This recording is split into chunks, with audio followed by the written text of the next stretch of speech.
Well, everyone, the day has come. I played over 6 hours of Crimson Desert at a preview event in Los Angeles, and today I get to tell you all about it. Long story short, early last week, we flew out to Los Angeles. Once we were there, we took a bus to the 100 Thieves HQ, and there they had set up a bunch of computer stations with a recent build of the game installed. And then we were given access to the game in 2 different chunks. First, we were allowed to play 4 hours of the game from the opening credits uninterrupted. If you sat in the chair for 4 hours, you got 4 hours of uninterrupted gameplay. Just start and go. We were not told to avoid certain areas. We were not told to not open this menu or not go over there. We were allowed to do whatever we wanted in that 4-hour period. And once we hit the 4 hours, we stopped, got to go eat our lunch, and then we were given access to a late game save file. Some of us were even given access to 2.5 hours of gameplay in that late game save file. We were allowed to capture all of the footage from the first 4 hours, but the end game save file we were asked not to record. There's probably a couple of reasons for that we'll get to in a minute, but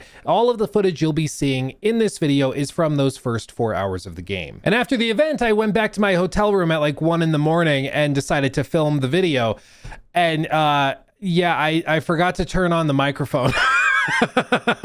So I sat there for a while and it wasn't usable. So here I am refilming it, and I'm gonna go into a lot more depth in this video as a result, so you're welcome. But to put it simply, I am thoroughly impressed with Crimson Desert. Is it perfect? No, I did run into a few bugs in the endgame save file, which would be frustrating if I ran into them in the final release of the game. But personally, my experience with the game in terms of optimization was damn near flawless. I had no crashes, I had no stutters, I had no frame dips. It ran immaculately at over 80 frames per second for the full 6.5 hours I played. The only technical issues I ran into were a couple of bugs with puzzles in that late game save file. I'll talk more specifically about this later in the video, but they were quickly remedied with a reload from checkpoint. That being said, other people around me were not so lucky. I will let them share their personal experiences, but I do know one person that was sat next to me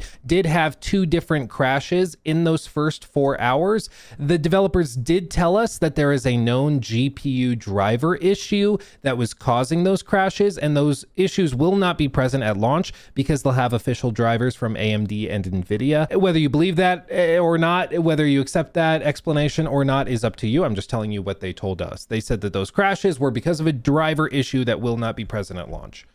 Make of that what you will. As for the gameplay itself, this game is everything it appeared to be in the trailers. It is insane, it is massive, but it is also not going to be for everybody. If you're still holding out hope for a Red Dead 2 or Witcher 3 level narrative, you're not gonna find it here, because that's just not what this game is. But if you're hoping for a vast sandbox with some honestly really surprising gameplay mechanics and interactivity, I think it's gonna blow you away. This really is one of those games that you will either think is a generational 10 out of 10 as far as I can tell, or you're just not gonna get it. You're gonna be like, I don't know why people like this so much. And that is okay. Just like Breath of the Wild, just like other games that are fantastic, like Tears of the Kingdom or Red Dead 2 or something. There's games that some people love dearly and other people just don't get it. And that's okay. But that's why I'm telling you, if you like what the trailers are presenting, you're probably going to really like the game. But if you're holding out hope that there's actually some sort of insanely deep narrative or there's a bunch of choice and consequence in the story,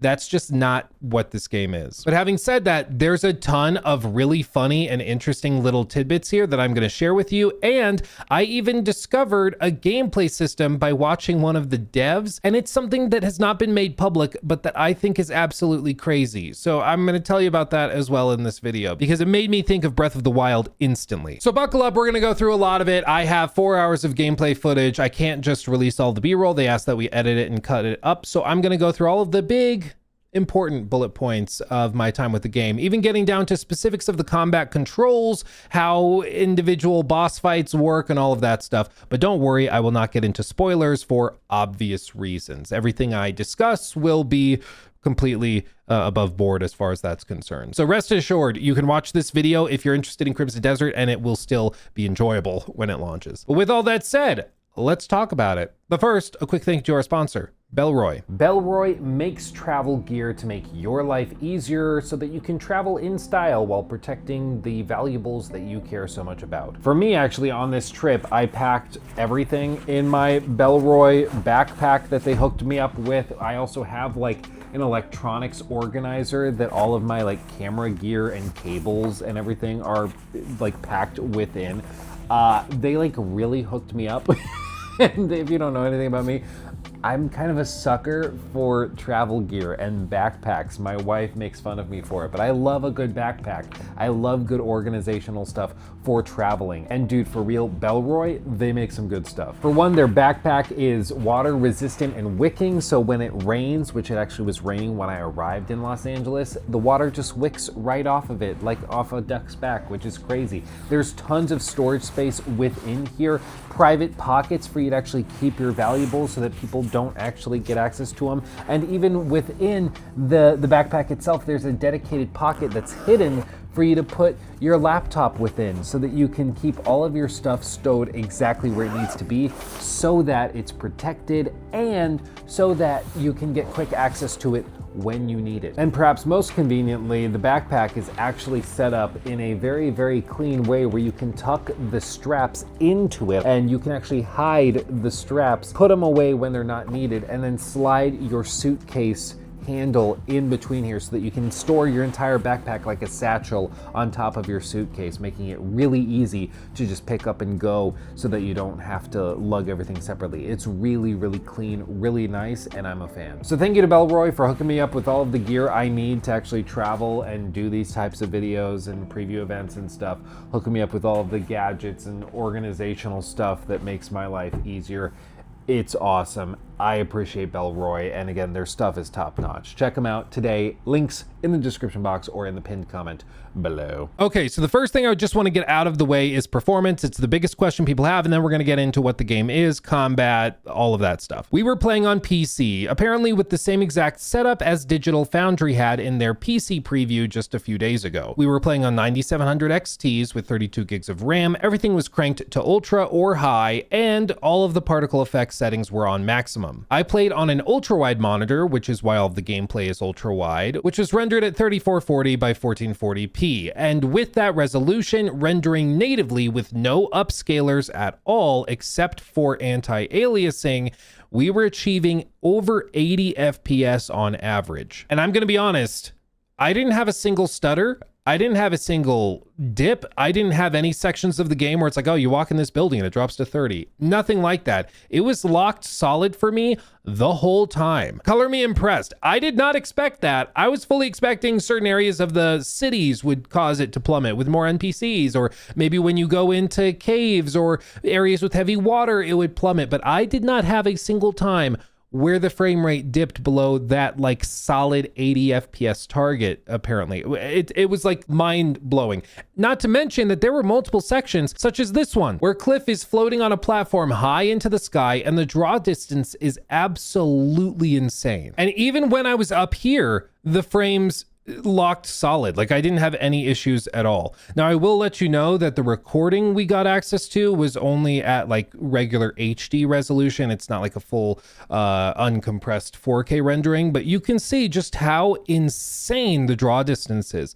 And what's interesting is that when this was happening, a member of the Pearl Abyss team actually came over and was talking with me, and they actually, as I'm looking at this vast expanse, he was pointing at different parts of the map, being like, you know how we showed you this boss fight that was really cool? Yeah, that's over here. You can actually see where he is right from here. And if you get a little closer, you might actually see something that pulls your attention and makes you want to go over there to find the boss fight. Really, really genuinely cool stuff like that. And it wasn't struggling or breaking a sweat at all. Absolutely mind-blowing. Any questions about the performance of this game on PC, as far as I'm concerned, are pretty much settled. It's just ridiculous. It runs in a way that I've not seen a game like this be able to run. It's magic. It's pretty much magic. I don't understand it. In terms of performance, frame rate targets, and optimization, it seems like they've actually done it. It's blowing my mind, but based on my experience with the game, I didn't have any problems. Like I said, other people may have had worse luck with it, or maybe their PCs were having issues with that driver issue that they discussed, but As far as my experience, I was so thoroughly blown away, I just can't even quantify it. And it really gets me excited to wonder what this game is going to run like on like a 5090 or like something really cranked up using frame generation and DLSS and stuff. Because if it's hitting 80 FPS on like 3440 by 1440 with everything on ultra without any upscaling, like imagine what this could do if you used even just a quality mode on DLSS. It's got to be insane. Now, when it comes to bugs, which is a separate question from optimization, the game was not perfect or flawless there. In my first 4 hours with the game, I didn't run into anything. I didn't run into any save state issues. I didn't run into any soft locks. I didn't run into anything like NPCs freaking out. The extent of issues I might have seen was the occasional like pop in from an NPC as I'm riding my horse quickly, where you could look off on the edge of a screen and see an NPC pop in, but not really anything that I would consider a serious problem. However, in the latter end game section, which was about 2.5 hours, I did run into a few problems there. You see, this is the first Sky Island you go to, so it's a very simple puzzle, but in many of them, they have puzzles like this, which include putting certain objects into certain locations and pushing buttons and connecting circuits and stuff like that. It's kind of cool. But in the end game save that I was given, I did run into a problem where certain buttons would not register as being pressed even when you did press them. And this was verified by one of the devs that that was something that wasn't supposed to happen. A quick reload from the checkpoint caused it to reset, and then the button pushed in and it was fine. You can see something similar happening here with another bug that I had in that same like Sky Island puzzle room, where there's a button to be pressed, but even when you would press it with like the force push, it wouldn't actually like complete the circuit. And so I had to do a quick load from a checkpoint to just try and reset it. The devs took note of that, and then they went back and said that they would talk to the team and see if they were aware of it to fix it. But that is a problem that I ran into that caused me to basically stop progress. But that was basically the extent of my technical issues with the game. It was a couple of reloads from a couple checkpoints, and that was it. However, I know that I may have just been lucky because there were people around me who did not have as much luck with it. One person next to me, for example, had a bug where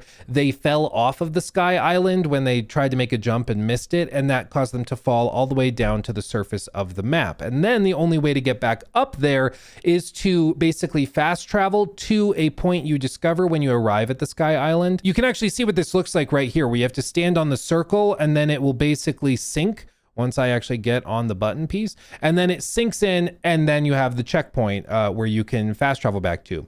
This player didn't do that. They didn't stand on the platform. They ran right past and started doing the puzzle. And then when they fell off, they didn't have a fast travel location to come back to that Sky Island to complete it.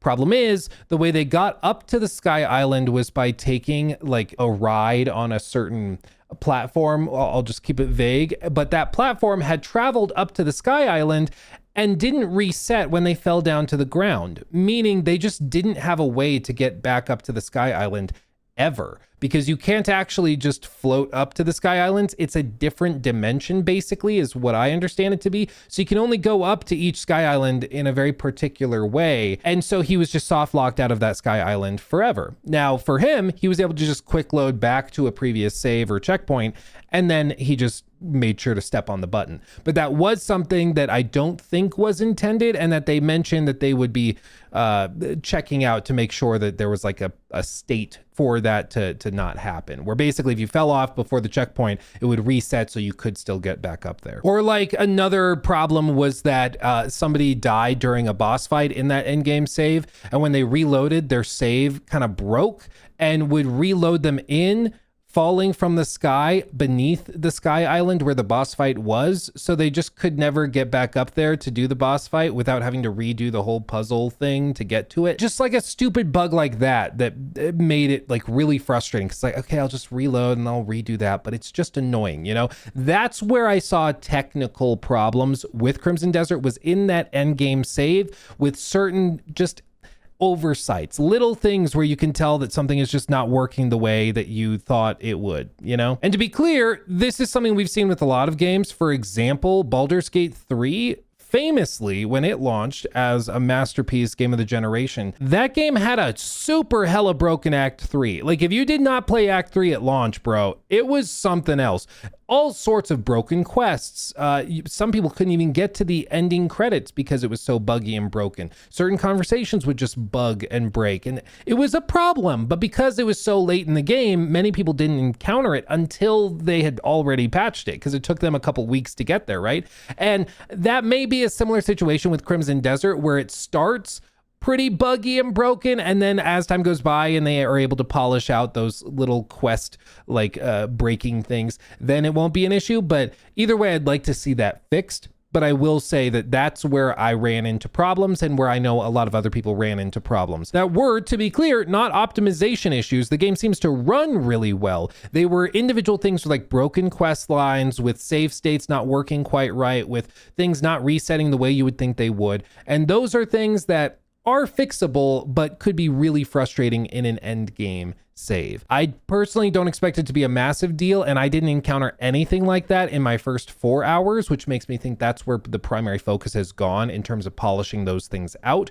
But it is something to just be aware of, that I did run into problems like that in the end game specifically, which could be anywhere from 60 to 70 hours in. But overall, the game runs really, really well. I do think there's problems and bugs in the end game specifically, and they will get to those when they get to them. But it does seem like their optimization efforts have really, really worked, and their polishing efforts with bug fixing and stuff has been front loaded to the early game, which is very understandable. I think most games do it that way. But be aware, it was not perfect when it came to bugs. It was really, really damn near perfect when it came to performance, though. But let's talk about the actual game. What's the actual game like? Come on, Luke, get to it. Well, let's get into it. Let's talk about the game itself from the outset, because we got to play 4 hours uninterrupted from the very beginning. Let's get into it. No spoilers, of course. So the game opens up with a narrative explanation of what happened to Kliff and his clan. I won't spoil anything, but just as they've mentioned publicly at this point,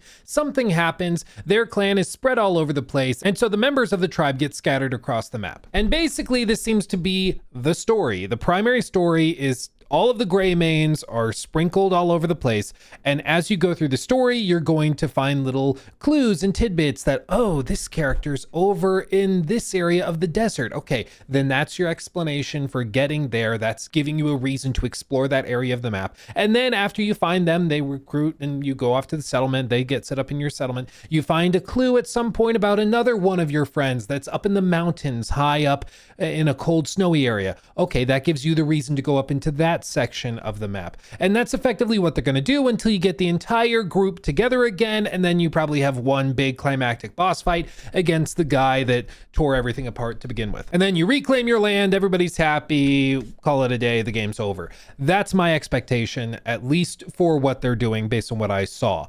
I think that works, but again, it stresses something important. This is not a narrative-heavy game. There are a lot of things about the presentation that rival many games that claim to be narrative, which I'll talk about in just a second, but this is first and foremost an adventure game. It is a game about exploring, about finding cool things in the environment, about looking off in the distance, seeing that mountain peak and wondering, can I go there? And then doing it. Like, for example, when you look at this gameplay snippet right here, you can see in the distance all of these towers over here. You see that? You're like, I want to go check that out. You can, and that probably leads to a sky island and a dedicated boss. And then you see this thing way off in the distance. That's also a tower. That's fascinating. I want to see that. Over here is like a city in the far distance. I wonder what's over there. There's a fortress right there. It's about seeing those things and wanting to explore them. The story is broadly to get you in this area, but it's not like, it's just not going to be Witcher 3 or Red Dead 2. And that's okay.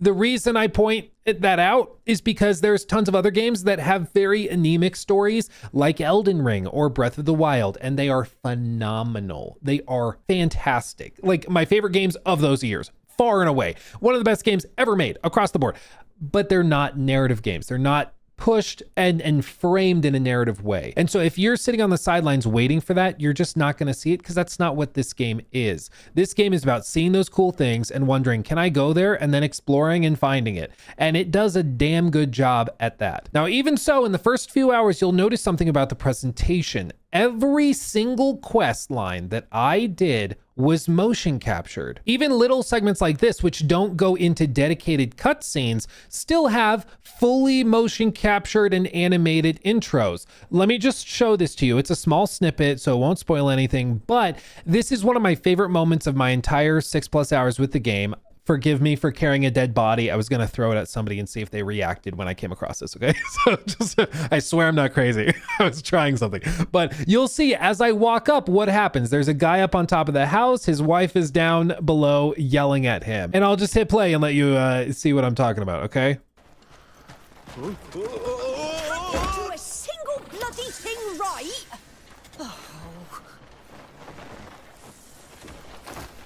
Stop whinging and get up! Oh, can't even handle cleaning a bloody chimney. Some husband you turned out to be. Can you believe him? We got fittings all afternoon. Is he all right? Oh, this is all just a show. He always acts up when we're busy, don't you? Oh, come on. I do not. More cleaning, less complaining. Excuse me? I could have just bloody died. Same old performance, Arlen. I was hoping that fall would knock some sense into you. And it goes on, dude. It goes on. She basically accuses him of faking his injury to get out of working. And then after you help him, he's kind of like, okay, maybe I was. Okay, maybe a little bit. But can you blame me? It's a vibe. But even that shows, in my opinion, more effort in this little bitty quest moment than we saw with like the vast majority of sequences in, say, AC Shadows, where everything was just these dynamic conversations where characters are standing there, basic gestures, nothing more than that. But here, like, you're actually getting full motion capture. You're seeing the guy roll off the roof the moment you walk up, and it's just freaking funny, dude. Like, it's a level of effort we just don't see a lot of the time, especially in a game this big. But literally across the board, all of these things were motion captured. Or like this one where I'm talking to a couple of NPCs and they could have just had this be a basic conversation of standing, rigid, gestures, go that way to find your objective. But no, instead they did this. Those cows are his whole life. Show some sympathy. The guy got his cows stolen. Cows ain't worth getting killed over. Yes. What I'm trying to say is... Pardon me. You know where the stolen cows are? Quick little note, you'll notice that Kliff's voice sounds kind of like his head is inside of a metal pot. That's because it kind of is. His voice will actually sound different if he's wearing a helmet that fully encloses his face versus if he's wearing like an open helmet or no helmet. They even took that into consideration. Continuing. Why would you ask us about that? Oh, you reek of cow shit. Fresh off the farm, are you? That's because I did a quest line before this where I had to pick up and walk around a bunch of dead cows. So apparently the smell rubbed off on me, and they have a line to reference it. Are you? Ugh, what a stink. Well, yeah, I know where they are. I offer the money. He was asking... Oh, me! I saw them. Follow me. They motion capture a whole little interaction to explain why the guy is only gonna have one of them follow. The other guy hurts his back when he gets thrown to the ground. It's those little bits of extra effort that you just don't see in a lot of big open world games from big publishers and studios like EA and Ubisoft. But they actually motion captured that. They didn't have to. They could have just had it be, go up to this guy, ask him where to go. You give him a coin or 5 coins or whatever, and then he puts an objective on your map and then you go there. That's what most of these types of games do, but not Crimson Desert. They had a dedicated motion captured cutscene with like some slapstick comedy thrown in to lead you to that location. It's just like, this is how it's done. And to be clear, there's a lot of things like this in the game where it's just like extra effort and attention to detail has been put in when they didn't have to. And it's just really nice and refreshing to see. Even still, I think that the writing here is better than most modern open world RPGs, to be very, very clear. I wouldn't put it on the level of Red Dead 2 or The Witcher 3, but that's because those are like masterpieces in my mind. But it is way better than we've seen with the likes of like AC Shadows or even Valhalla. It's really well done, at least everything that I saw. Now, to be fair, most of the stuff that I did was main story. So it seems like most players at the event approached it in one of two ways. Either they went off immediately and just started exploring around. They didn't do any of the main story questing or anything. They just went out and started looking for stuff. And some people did that, had a good time. But I always try to go to these preview events playing the game in the way that I think the average person will. And so I'll go through the main story and I'll try to progress and get new abilities and poke and prod, because that's typically how developers design these games. They try to set a pretty strict structure for the early hours, and then it opens up after that. As a result, I got all the way up into chapter 3 of the story, which I was told by one of the staffers there was the farthest anybody at the event got in the game.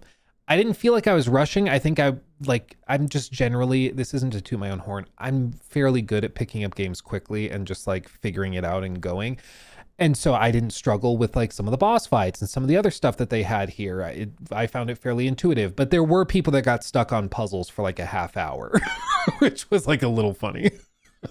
I won't say who, but if you keep an eye out on some preview impressions, you might be able to see in their gameplay. It's like, that's a tutorial puzzle. Why are you still stuck on it? It was funny. I made fun of them. Don't worry. But having said that, I was able to get through like the Kylock horn splitter boss fight, which is at the end of chapter 2.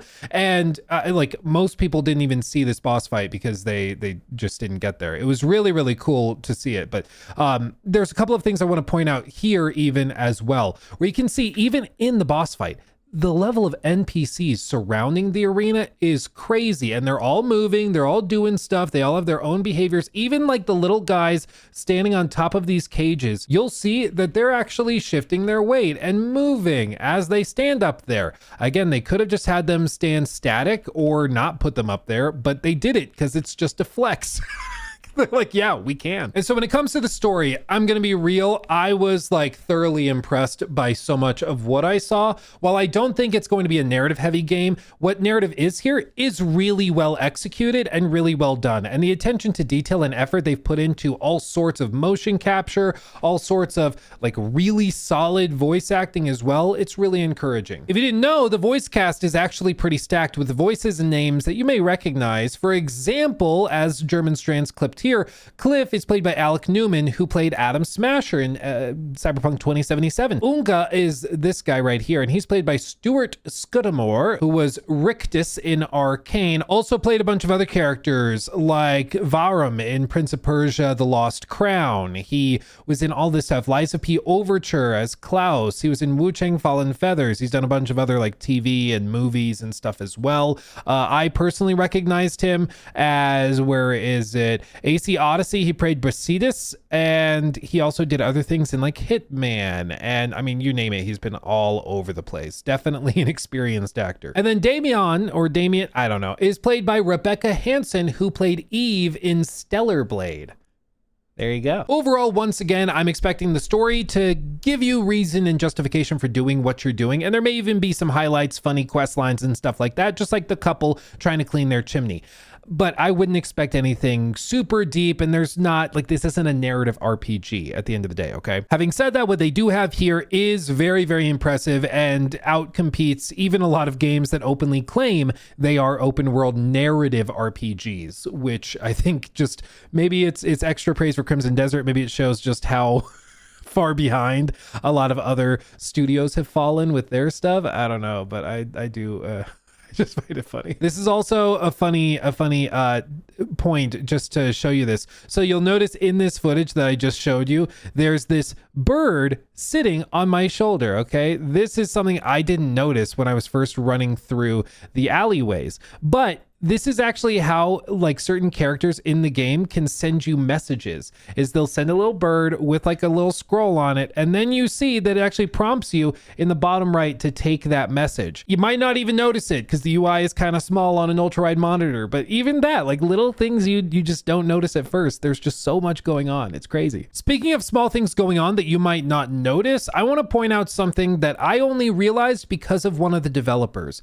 and it blew my mind. So very early on in the game, they show you how to use this ability. You tap L1 and R1, and you see he holds its sword up, and then that reflects light onto objects. In this case, they use it to solve a puzzle where you illuminate the orb, and then it opens the door, okay? It's a little unintuitive, I'll be honest, with the controls, because you have to hold L1 and R1 to lift the sword, and then you have to like quickly let go and re-tap L1 in order to like focus it the way you want. But once you get the hang of it, it's fine. It's just not what you might think. But once you have done that, it unlocks the door because you focus the light on the orb. Now, I kind of forgot about this as an ability. I didn't think about it much after that. It's not really something they use. But then one of the game developers took over one of the controllers and showed us something that blew my mind. You see, about an hour in, there's a tower, and you need to get to the top of the tower. However, the tower is wrapped by these vines, as you can see, and they block the door. Now, this is used as an opportunity from the devs to teach you to use an arrow,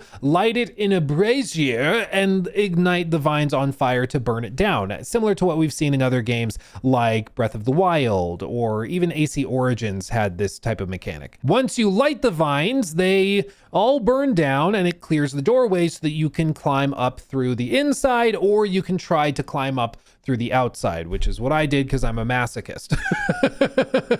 You know, why not? Give me parkour, I'm gonna figure it out, even if I don't have a lot of stamina, especially with these little platforms. Like, hop on them, chill, why not? But one of the players next to me was having trouble with this. I think they had either run out of arrows or their arrows weren't working. Maybe they were bugged, I don't know. I was not at that computer. I just saw that they were having trouble getting the vines to burn. And so a developer came over, grabbed the controller, and very quickly didn't even bother with the arrows. He just went with that L1 R1 and then used that to reflect the sunlight onto the vines, which lit them on fire. I never would have thought to do that, but it works. And they've not talked about that. That's not been made public, and they just casually did it. It really got me excited because I was like, what else can you do in this game that they've not talked about, that they've not expressed?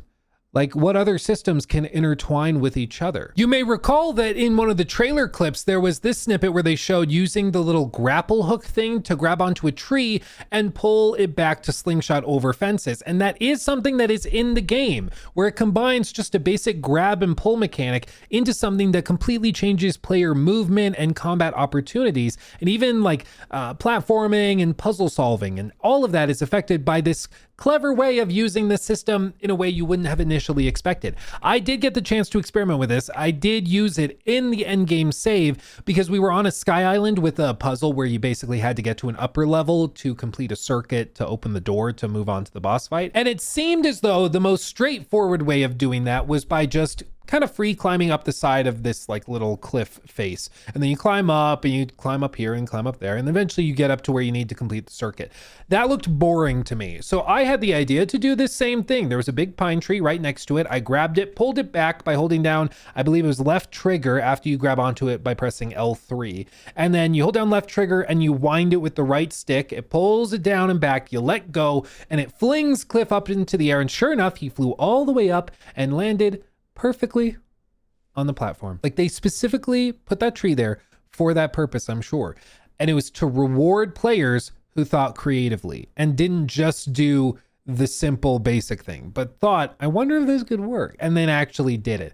That's where this game is going to excel, I think, is in those moments where you have that idea, I wonder if this could work, and then they reward you for thinking that way. But that's why it's also important to stress this is a game that does not have yellow paint. It does not have a lot of hand-holding at all. They will give you tools, and then they're in your toolbox for you to figure out how to use them. That's it. So there's going to be moments where players, I'm sure, get stuck and are like, what am I supposed to do? And then they realize, oh, that thing I learned an hour ago, I can use that here. And sure enough, they can use it. And I'm sure there's 3 other things that they could have done to get past that challenge. But that's why some people are going to love this game. And I think other people are going to bash their head against the wall. Some people love the dynamism in a game like Breath of the Wild or Tears of the Kingdom.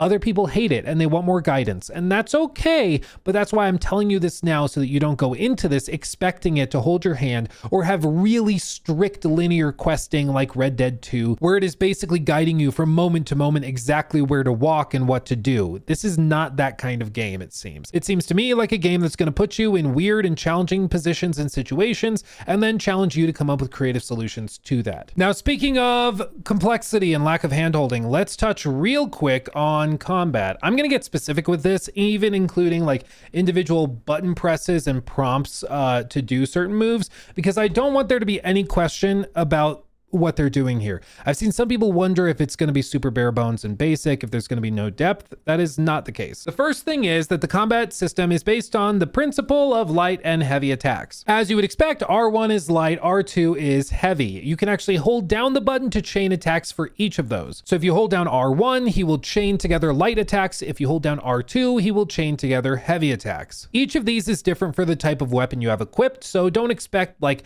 a dual-handed axe to behave or be used the same way as a dual-handed greatsword or as a short sword. They each have their own specific animations, abilities, and movesets. In addition to that, there's other things like holding down L2 to shoot an arrow, L1 to block, or perfect deflect if you time it properly. You can also use something like pressing R3 to do a bit of a force push, to push enemies back. There's other creative solutions you can come up with as well, such as chopping down a tree before the fight starts, picking it up and slamming it into a boss or into a group of enemies to kill them all at one time. But the real nuance comes from the special abilities. These are abilities specifically unlocked in the skill tree, and they combine light attacks with other modifiers. I'm sure there's more than this, but the 2 that I primarily used were combining R1 and triangle and R1 and circle. When you press those 2 at the same time, it would do, for R1 and triangle, a sort of jab attack that is about closing distance, and R1 and circle would do more of a sweep attack meant to hit multiple enemies. And you could chain these together with regular light attacks, with jumping and pressing R3 to do a force push down to basically give you a double jump, and then slamming down with a heavy attack, and then you chain it back together with a sweeping attack with R1 and circle. It's the chaining together of combos where the game's combat really started to sing, for me at least.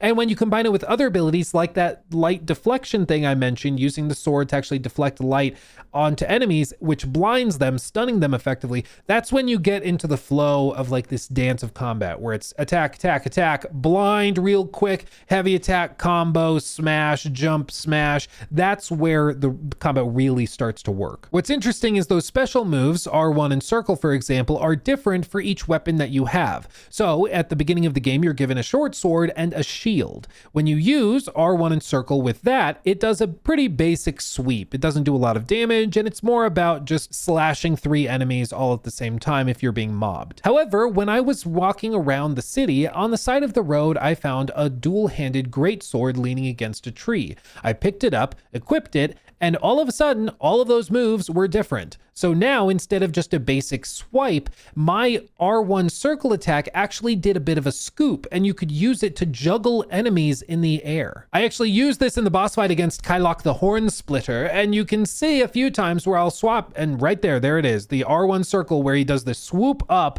and if it hits, it'll actually fling the Horn Splitter up into the air, just like that. And if you're better than me, you can actually chain it with combos and stuff, which is cool. You can also use abilities to like slow time as well. Like, again, there's just so much going on here.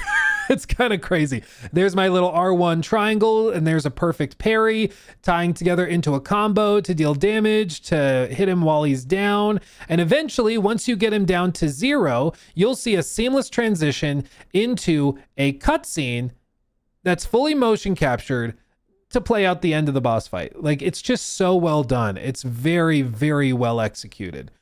It's just, oh man, again, seriously, they make it look like no one else is even trying. Now, the reason I bring all of this up in pedantic and ridiculous levels of clarity and detail is because I just want you to know what you're getting into. If you're expecting this to play like your typical Souls-like game or Souls, like Dark Souls ripoff or something, where it's just R1 light attack, R2 heavy, maybe a special if we're lucky, and then a block/parry button, it's not that. There's a lot more going on to this with the additional abilities like the force push, the jump into a smash, the time slowing, the light reflection and deflection. Like there's so much going on here that it's just on a different level. But that means that there's going to be a learning curve to it. There's going to be people who pick this up and expect that they can just button mash R1 until their heart's content. And that's just not how this works. This game also does not have a difficulty slider or option. It is the same for everybody, and the character's power is tied to the gear they have discovered and equipped while exploring and adventuring. You get new weapons and abilities from killing bosses, acquiring their abilities, movesets, and things. For example, after you defeat the Horn Splitter, you actually unlock his roll evade ability, which you don't get access to until you've defeated him, which is a reason to do the boss fights because it actually unlocks abilities you didn't have before. But I think the important thing to note is that once more, this is a game that does not hold your hand. It's not going to apologize for its complexity. And as a result, it's going to challenge you to meet it where it's at. It probably means that there's going to be a lot of, I mean, you know, the types of streamers and stuff who expect games to be idiot proof, for lack of a better term. This is a game that's just not going to coddle to that. It's like, no, figure it out. And I love that personally. I love games that don't have much, if any, yellow paint. I think that's awesome, but some people will hate it. And I'm just telling you so you can make up your own mind. I'm guessing if you're watching this channel, you like the complexity and you don't mind there being no yellow paint, but I'm just being real with you. There's a lot more going on to this game's combat than initially meets the eye. The only other thing of note is that later in the game, you will get access to additional sort of meta effects for your weapons, so you can apply like fire damage to them. I don't have footage of this because again, it's a late game thing where you can apply specific status effects to your weapons. It's really cool when it is working. I saw it in action in that end game save file against the boss there, and I also got to use it in the combat demo from Summer Games Fest 2025, where I was able to apply fire damage onto my weapons to specifically harm enemies who are weak to that. And lastly, you can also heal using items and specifically food that you've cooked back at your settlement or in a city.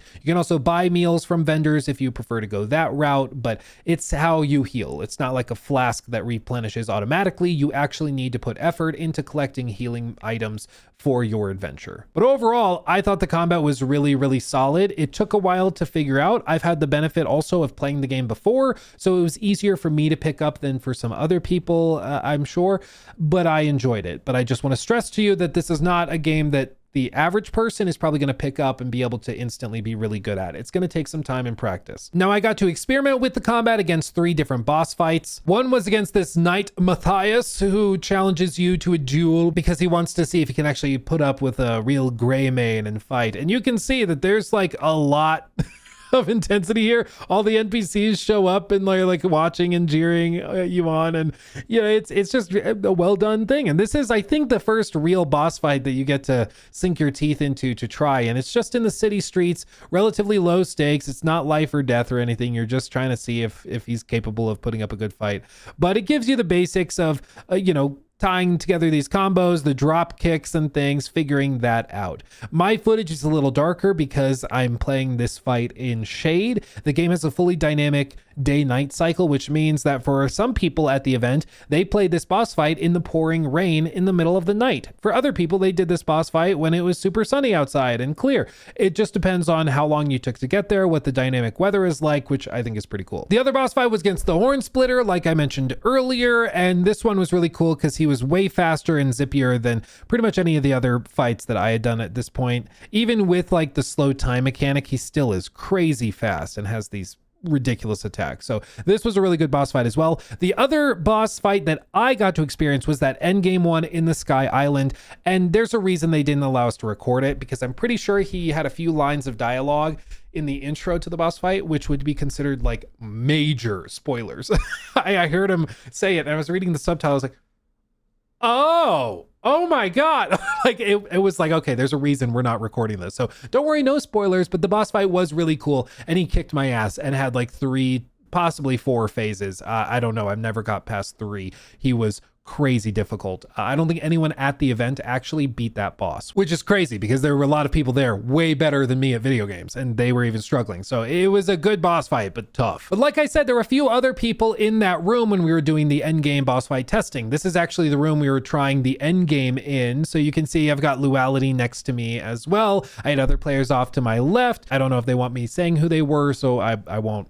I'll let them tell their story. But what I will say is that there were people around me who were either running into like bugs with that last puzzle or were struggling to get through the boss fights. And so they just were needing a shakeup. So one of the devs came over and allowed like Lua, for example, to go and boot up into a save file to allow her to ride a dragon and fly it around, which was cool. I was only super jealous, but she flew around and in the most classic Luality way possible, she flew the dragon, breathed fire down onto a city, caused much destruction and havoc, then swung back up and accidentally jumped off of the dragon, falling to her death like 500 feet, which is really freaking funny. Like, can you just imagine you're a villager and you're just like living your life, and then a dragon comes in with this lady riding on the back of it, commanding fireballs down to kill all these people, and then she just leaps off and falls to the ground, collapsing dead on the ground. It would be a vibe, honestly. It would be very confusing. So that was funny. But they gave her the chance to try that, and it seemingly worked really well, except for jumping off. So just be aware that is something that can happen. But off to my left was another player. Again, I don't know if he wants me to say who it was, so I will respect his privacy. But I will say he was given the opportunity to try a boss fight against like a circus boss. I won't describe it because it's not been made public, but it was a boss fight that triggers at the circus. And dude, it looked awesome. Like, it looked like all of Lies of P mixed with all of the Crimson Desert stuff you've seen wrapped into one. It looked amazing. And as far as I know, there has been nothing mentioned about it publicly. And it was probably the coolest boss that I've seen just visually of all of the ones they've shown off, which got me really excited at just how many other secrets they have up their sleeve, you know, like that there's so much that they can just be like, oh, just load him into the circus one. Okay. They just let him go check it out. It was really cool. The only other thing I'll mention is that the leveling system is fairly straightforward and very open-ended. They actually let you level up however you want. So if you want to use like the force push ability, you can just level that up maximally if your heart desires it. If you want a different ability based on movement or something else that's crazy, you can choose that instead. I didn't level up anything having to do with my health, for example, at all the whole time I played. Other people I heard leveled up their health immediately to the max. And so I think it's going to be really interesting to see what the min-max players do because the game lets you. Now, there are some other things that I just did not get the chance to experiment with or see. For example, some of the late game stuff that we saw where like, you know, there was dynamic pricing at vendor shops where you could build a settlement and assign people to go work at the settlement and like complete building projects. We didn't see any of that stuff because we just didn't reach that point. Even with 6.5 hours in the game, there's still so much we haven't seen because the game is just that massive. So I didn't get the chance to try that or experiment with it. I wanted to, I just have nothing to report because we didn't get to see it. What I do know is that what we saw was absolutely crazy ambitious. Even little bitty things like this, quality of life improvements, like the ability while I'm standing on this platform floating up into the Sky Islands, the fact that I can just tap on the touchpad on the PlayStation controller to switch into first person view is so awesome for just exploring environments. Or if you just want to like all of a sudden get immersed in the world and see it through Kliff's eyes, you can do that. They let you. Why don't more games let you? I don't know, but it's awesome. And they don't let you like do combat and stuff in first person, but if you're exploring and you just want to see things from a different angle, they let you do it. But okay, let's just break this down really quickly and just basic, you know, the TLDR, TLDW, whatever. Overall, I was thoroughly impressed with my time with Crimson Desert. It is everything it appears to be as far as I can tell, and it's also optimized to boot. It runs really well on PC, and it gets me really excited to see how it's going to run even on console, because I think it's going to be impressive. There's a reason they're telling people that they're going to be able to run this on MacBooks. Like literally, this is launching on the Mac App Store. It's crazy, but that's how optimized they're building this out. So it actually seems like optimization wise, they've done it. As for bug fixing, which is a separate subset of performance, that's one I am more worried about, to be perfectly honest, because I did run into bugs personally. While I didn't have performance issues, I did run into bugs with puzzles and stuff, which can be frustrating, especially when you're doing a puzzle and you're like, I feel like I'm doing it right. I must be stupid. There must be something I'm missing, only to realize that it's a bug and you did solve it correctly. It's just not working. It is in the end game, to be fair. And as I mentioned earlier, Baldur's Gate 3, one of the best games ever made, its Act 3 was totally freaking busted. And so it wouldn't surprise me if maybe this is something they continue to work on after launch and it just gets better and better and better. They did have a long list of things that they knew about that were going to be fixed at launch. The specific issues I ran into, they did not have on that list as far as I'm aware, but hopefully they are fixed by the time the game launches. But even then, if that was like 70 hours into the game, the average player, it's going to take them a while to see that, maybe even weeks to get there, in which case it might be fixed by the time they arrive there. Either way, I would like to see it fixed before launch. We just don't know. The game is so freaking massive that they're like, yeah, so this Sky Island has a bug in it, but everything down here works really well. So we'll get to that. I'm getting the feeling that's what's going on, is that the late game Sky Island stuff is maybe still a little bit buggy, and they've put most of their efforts in polishing into the stuff down on the ground where you'll spend like 90% of your time, which I think is fair. Most developers do that. Like I said, Larian did that with Baldur's Gate 3. I can't blame them for prioritizing the early game before the late game. But all this to say, I do have concerns over some of the bugs we encountered in the late game, but I'm optimistic they can work on those. But as for the other stuff that's really, really hard to do, such as making a massive game that's really fun and interesting and intriguing and fascinating, they seemingly have done that. That's the hard stuff. Now they just have to make sure the puzzle buttons click when they're supposed to. You know, like that's all relatively easy. I will say, I don't know if I was the outlier or if the other people were the outliers when it comes to performance though.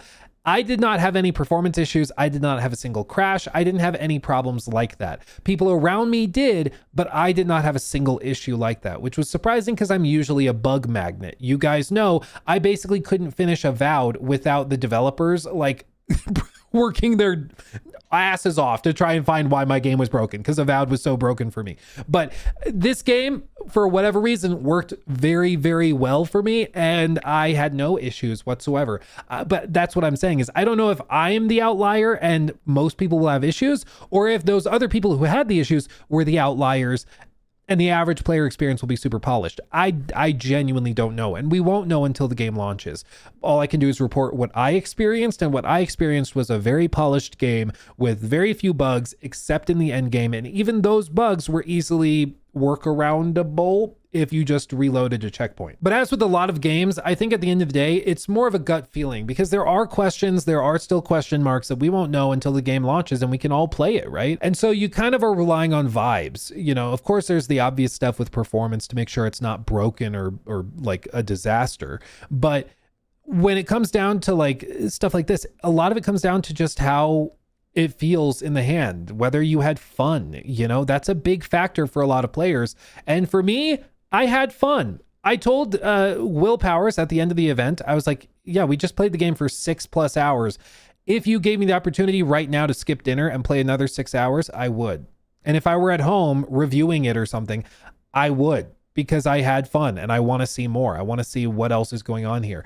And that's not an easy thing to do. There's lots of games I've been to preview events for where I'm like, do we have to keep going?